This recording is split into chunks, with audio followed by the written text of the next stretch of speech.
আসসালামু আলাইকুম ও রহমতুল্লাহ বরকাতুহু।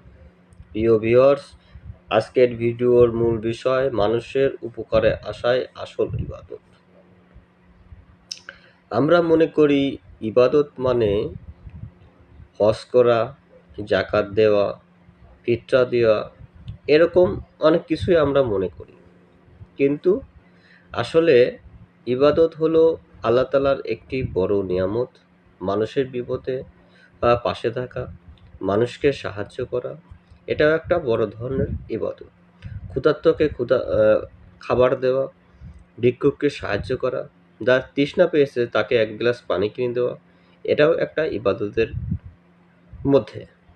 তাই আসুন আজ থেকে আমরা ইবাদত শুধু মসজিদে গিয়ে নামাজ রোজা করলেই নয়, ইবাদত মানুষের মাঝেই বিরাজমান থাকে। তাই হ্যালো প্রিয় ভাই ও বোনেরা, আজ থেকে আসুন আমরা চেষ্টা করি মানুষের বিপদ আপদে পাশে থাকি, তাহলে আল্লাহ তাআলা আমাদের পাশে থাকবে।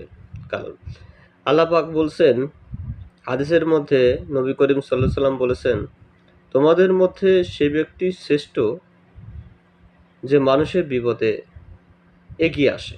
তো আজ থেকে আমরা চেষ্টা করি মানুষের বিপদে পাশে থাকি এবং মানুষকে সাহায্য করি।